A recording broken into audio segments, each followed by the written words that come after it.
Hello, everybody. Just to let you know, this next talk is in Portuguese with Felipe Cross. Oi, Felipe, tudo bom? Bem-vindo à conferência. Você está no mute aqui, deixa eu tirar aqui o seu microfone. Acho que ainda não saiu do mute. Opa, aí agora foi. Show de bola. Muito obrigado Show. por me receber aí. Bora nessa? Vamos lá, então, o palco é teu, obrigada. Fechou. Muito boa noite, pessoal. Como estão? É um prazer enorme estar aqui com vocês nessa noite aí. O dia de evento aí foi cheio. Uma honra aí poder contar com vocês aqui no nosso papo. Hoje a gente vai falar um pouquinho sobre Watchers. Como que eles realmente funcionam, como que você implementa em produção, pensando em escala, performance. E a gente vai desmistificar um pouco como esse cara trabalha e trazer um conteúdo que é pouco discutido na comunidade, que é essa ferramenta. E antes da gente começar, me apresentar aqui. Quem sou eu? Meu nome é Felipe Queiroz, tenho 23 anos, sou hoje líder técnico de arquitetura de dados lá na Accenture. Sou também engenheiro certificado Elastic e Elastic Gold Contributor de 2020 e de 2021, além de também ser Community Organizer para o Grupo do Brasil Virtual. Uma honra poder fazer parte desse grupo e poder trazer tanto conteúdo pessoal. E além disso, eu tenho um projeto pessoal chamado TechLeap, onde eu compartilho artigos e vídeos totalmente de graça sobre os produtos da Elastic. Então, se você quiser aprender um pouquinho de maneira de graça, vai lá, acompanha, segue lá o TechLeap. Então vamos lá, vamos começar aqui o nosso papo. Desmistificando, né? Afinal, o que é o Watcher? O que é essa ferramenta aí? Pô, eu já vi ali, pô, apareceu na minha UI do Kibana, pô, eu sei que é pago, mas, pô, o que é isso aí, né, no final das contas? Então, vamos lá. Watchers, na verdade, é uma API dentro do Elasticsearch, assim como o Elasticsearch disponibiliza N APIs, o Watchers é uma delas.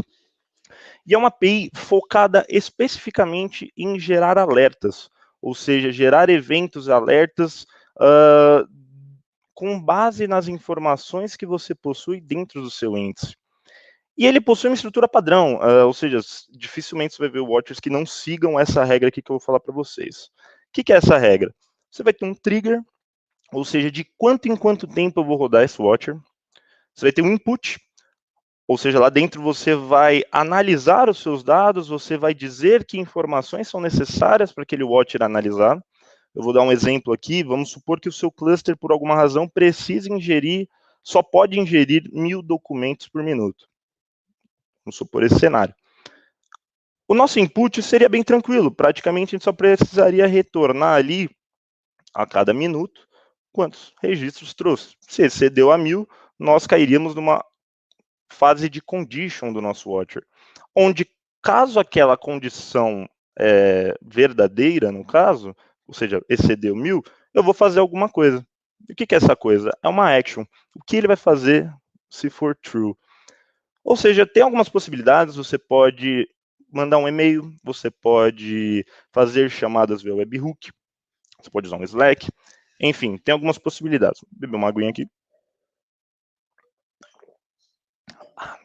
Boa. E continuando, essa é a estrutura padrão do Watcher, ou seja, todo Watcher que você vê por aí, ele vai pelo menos seguir essa regrinha. Certo? Aqui, algumas dicas, né, pro tips. Pô, quero mexer com o Watcher, o que eu tenho que me preocupar? Cara, tem um bom conhecimento, pelo menos uma noção de como funciona a estrutura de um JSON, e também da query DSL, que é a sintaxe ali para você montar queries dentro do Elasticsearch. Você sabendo disso, você já tem ali uma boa facilidade para construir os seus Watchers. E agora vamos ao mundo real. Beleza, falamos aqui de teoria, como é que o Watcher ali se organiza, né? Mas, assim, o que é ele na prática? Então, como o Watcher nos ajuda, né? Ele possui ali duas opções de implementação que você está vendo ali naquela imagem, que é o quê? Create Threshold Alert, ou seja, você através da UI do Kibana, da interface do Kibana, você consegue construir um Watcher.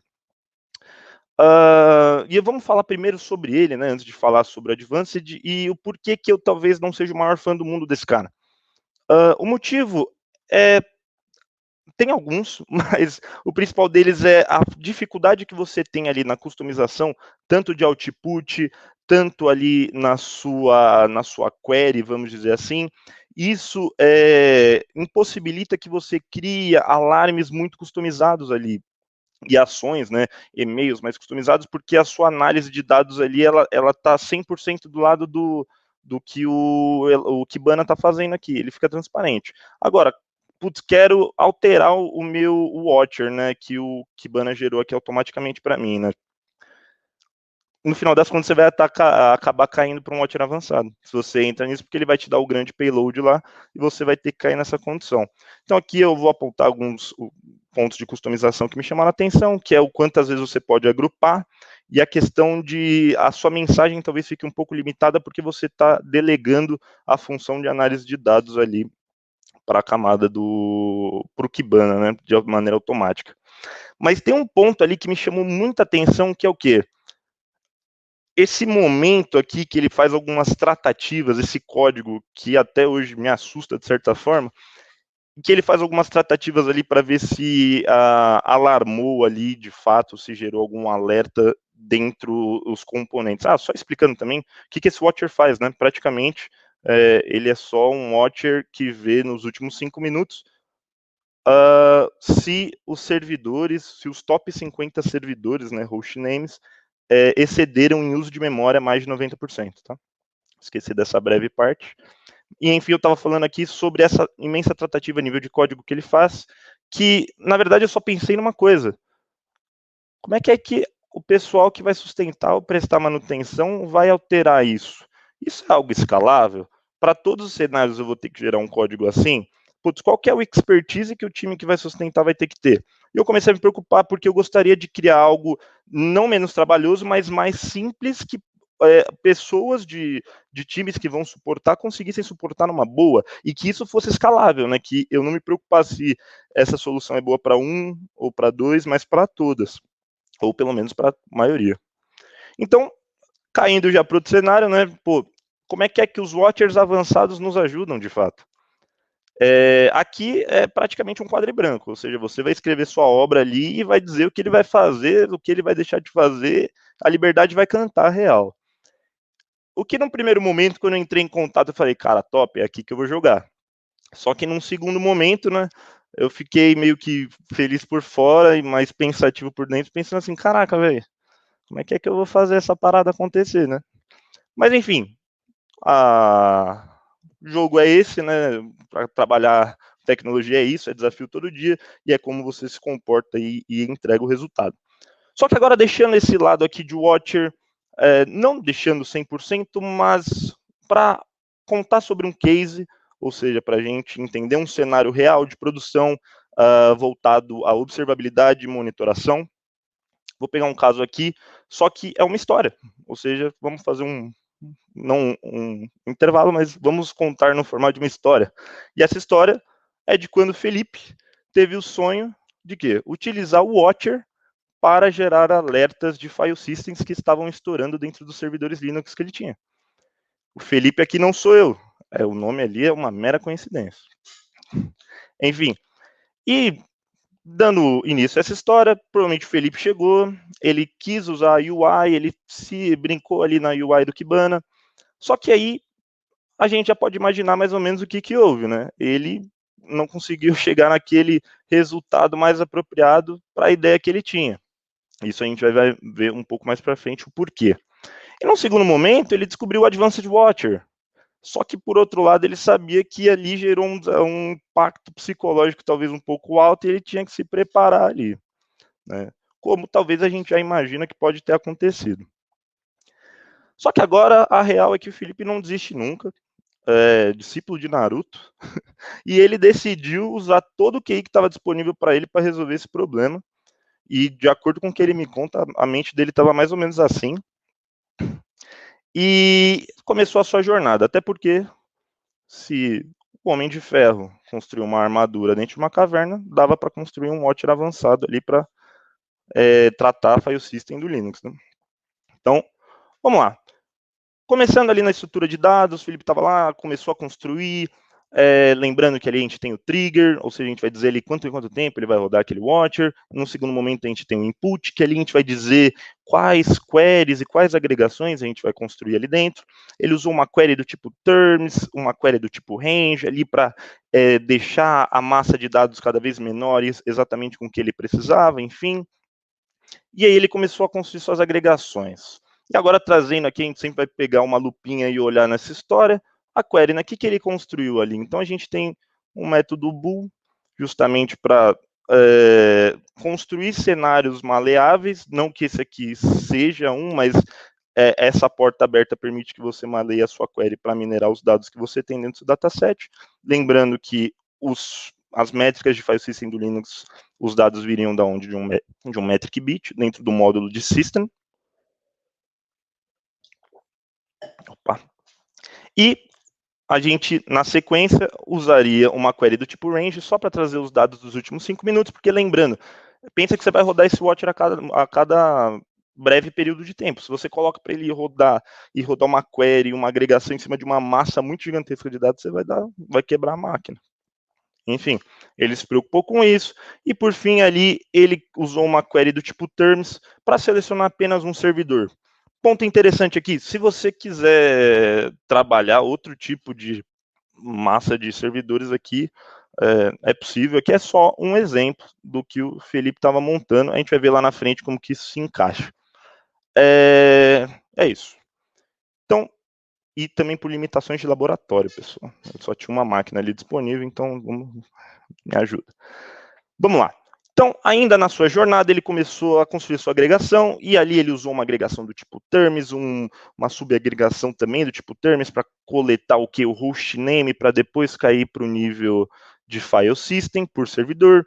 E para finalizar com chave de ouro, ele fez o quê? Pô, eu tenho hostname, eu tenho cada file system que tem dentro desse hostname, eu preciso do quê? Quanto que esse cara está me consumindo no tempo médio.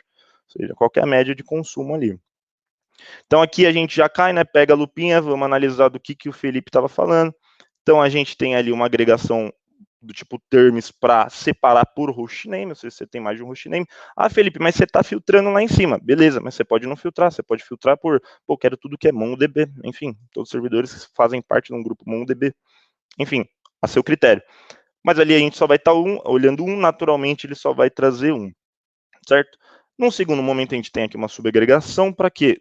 Determinar daqueles servidores que eu gerei na minha primeira agregação, para cada servidor eu vou ter N file systems, correto? É assim que funciona. E para cada file system eu vou ter um valor de consumo. Ou seja, ali uma agregação, né? São duas agregações do tipo terms, encadeadas, e uma agregação do tipo average, que vai me dizer a média de consumo ali, daquele 5 minutos, né, que a gente estabeleceu de coleta, desse campo aqui, que é o uso de file system de fato. Beleza, a gente tem aqui um resultado, e é um resultado que já começa a chamar a atenção, né? Você consegue ver a agregação que ele gerou, e ele abriu uma cadeia de buckets, né? Que é uma característica da agregação de tipo terms, onde ali ele quebrou num primeiro bucket, que era o quê? O servidor, que o nome do meu servidor humildezinho ali, Elastic02. Só que num segundo momento, ele abriu uma outra camada de buckets, que vai conter o quê? O file system. Verdade, foi o que a gente queria montar. Só que começa a surgir algumas dúvidas aqui, mas a gente vai ver mais para frente o que isso pode gerar. Lembrando que se você quer trazer mais servidores usando esse método, você só teria um aumento dessa lista. Como eu estou olhando um só, a gente segue o jogo. Não tem tanto file system também assim, mas fins de demo. Beleza. E aí, ao Felipe iniciar ali a construção da sua condição, aconteceu algo inesperado. O que era? Voltando ali no nosso resultado. Ele abre 2 níveis de buckets que eventualmente demandariam talvez uma iteração em cada um desses níveis para pegar uma informação. Ou seja, se eu quero saber o que está alarmando, vamos supor, eu tenho que ir lá no primeiro servidor, dentro do primeiro servidor eu tenho que olhar o primeiro file system, pô, alarmou? Não. Aí vai para outro, enfim, mata todos os file systems para depois ir para o próximo servidor, e aí gera esse efeito. É um laço aninhado ali, um dentro do outro. Não é algo que eu gosto, mas enfim, esse é o resultado aqui dessa construção de agregação. E quais que são os problemas, né? Como é que você cria uma condição que saiba qual file system já está acima do limite, né? Que você não precise ficar percorrendo várias listas dentro de listas para chegar a um resultado. Lembrando aquele super for que a gente viu lá no começo, nesse caso aqui, dependendo de quantas camadas, pô, eu quero MongoDB, mas depois eu quero ver servidor, mas depois eu quero ver file system. Dependendo de quantas camadas você vai jogar, você vai ter que criar N-for. Novamente, a gente cai num problema que isso talvez não seja tão escalável, certo? E aí algumas opções, né? Pô, eu posso usar um compare, eu posso usar um array compare? Talvez sim, mas tem algumas limitações que podem gerar algum problema ali na frente. E num segundo momento, né, como é que eu executo uma ação só para cada um que é certo, né? Ou seja, eu varri tudo, beleza, eventualmente pode ser que algum estourou. Como é que eu pego só aquele que deu problema e jogo? Eu uso um for each. Eu vou falar desses conceitos mais para o final, esses for each e tal, que são relacionados ao Watcher, mas só porque o tempo é curto e a jornada é longa. Vamos lá. Enfim, gerou todas essas dúvidas, né? E aí a gente começa a relembrar que a gente pode cair ali nos problemas mais para frente que impedem que essa solução talvez escale, de certa forma, dependendo do que você vai criar ali na condição. Então, até que uma luz divina, né? Ele conta para mim até hoje que uma luz divina ali caiu do céu, ele olhou para frente e parecia o Thor chegando em Guerra Infinita, né? E com isso, ele pensou o seguinte, pô, meu irmão, eu posso utilizar, para não ficar criando vários níveis assim de cadeia, né, de termos, eu posso usar um Composite Aggregation, que a gente vai ver o resultado aqui na frente. Que o Composite Aggregation organiza tudo para mim, num nível só. Pô, eu posso usar isso. Pô, e para coletar qual file system me interessa de fato? O que eu vou usar? Para isso, ele pode utilizar um Bucket Selector Aggregation. São duas agregações que não são tão convencionais assim, mas elas funcionaram muito bem aqui. Porque, pensa comigo, se você tem um Composite Aggregation que já vai organizar tudo num nível só, independente de quantas camadas, MongoDB, aplicação, WebLogic e tal, você viaja, qualquer coisa que você coloca, ele vai organizar tudo ali para você num nível só. Ressalvas para pensar em questão de performance, não é tão leviano assim. Existe uma ordem para você fazer a parada, senão você acaba dando fogo no parquinho. E o Bucket Selector Aggregation vai me garantir que eu só vou estar olhando os que estão estourando ali um threshold, um limite, né? E foi assim que terminou, né? Encaminhou para o término. Uma agregação do tipo Composite, ela tem essa estrutura. Então, a gente monta ali, né? A gente está trabalhando com elementos semelhantes, ou seja, a gente tem ali o Hostname e File System, eles trabalham juntos. E a gente tem o uso de File System, né? Que ele vai vir embutido junto com essa camada, ele está dentro do Composite, né? Uma subagregação dentro do Composite. Que nos traz um resultado que é exatamente aquele ponto que eu falei, pô, um único nível de objeto. Independente de quantas keys eu coloque ali, ele vai trabalhar sempre ali num único nível de objeto. O que, pensando para minha condição que eu vou escrever, eu não vou precisar ficar inteirando em um monte de coisa para talvez chegar no resultado. Na real, ela fica bem mais simples. E um ponto interessante é o Bucket Selector, né, que eu não vou estar imprimindo ali na minha agregação nada que não esteja já de fato fora do meu parâmetro, né? Poderia passar um parâmetro aqui, enfim, no caso eu passei 006 para justamente, será que está aqui perto? Ó, vocês verem ali, só confirmar aqui os thresholds para ver se eu não estou falando groselha. Acho que aqui é um exemplinho, mas aqui é só um exemplo de filtrando aquelas agregações, né? Mudando ali um threshold para outro. Eu vou fazer uma demo no final para vocês verem mais precisamente aqui como que funciona. Ali a gente consegue ver o resultado filtrado. Então vamos lá, né? Como é que ficou então o condition e o action, né, do nosso watcher, né? Que a gente queria, melhor, Felipe queria monitorar ali o consumo dos file systems. Então, ali na condição, a gente consegue torná-la muito simples, porque, pô, se eu usei Bucket Selector para dizer o que vai ser imprimido, se a lista não tiver nada, eu não preciso me preocupar, vou embora. Não preciso acionar o meu watcher. Enfim, qualquer coisa fora disso, aí vem a ação. Ou seja, pô, eu tenho dois, eu tenho um, enfim. Como é que a ação é inteligente para imprimir cada um deles? Para isso, a gente pode usar uma estrutura chamada for each. Dentro de for each, você consegue interar sobre cada nível. Melhor, interar, né, como se fosse uma lista sobre cada elemento. E, além disso, você consegue tornar dinâmicas suas mensagens, porque você consegue parametrizá-las, né? A gente vê ali que o servidor, no text, o servidor, CTX Payload Key Hostname. Então, enfim, ele vai criando variáveis para cada interação e vai imprimindo on demand, automático. Isso vale não só para login, eu usei uma ação de login aqui, né?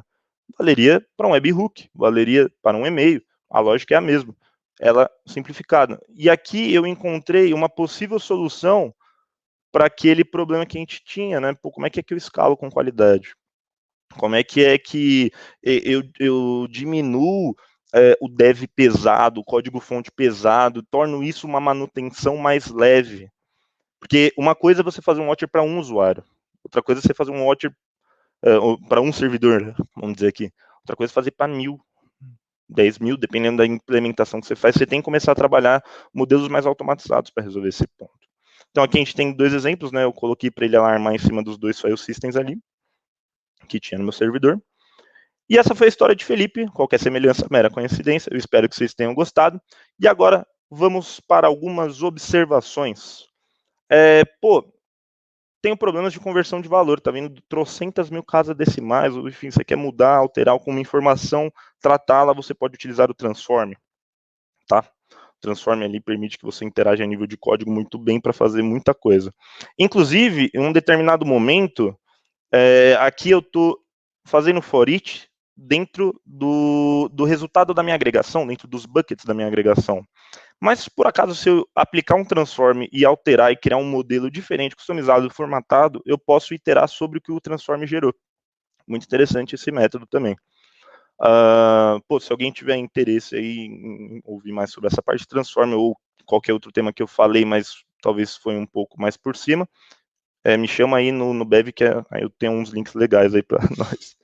Enfim, Composite Aggregation Bucket Selector, eles quebram um galho, né, em termos de escala e automação, pelo menos porque tange observabilidade infra, porque dessa lógica de file system, o que file system você tem servidor e você tem file system. Essa lógica vale para só servidor, analisando memória, CPU, enfim. Ela joga ali em diversas posições e ela torna a manutenção escalável, enfim, aqueles pontos que eu comentei que eu prezo, que é o nome, né, comunidade de verdade com Watcher em produção. Que você vai levar para a produção? Vai levar vários monstros que não vão ter futuro e vão morrer com o tempo, enfim.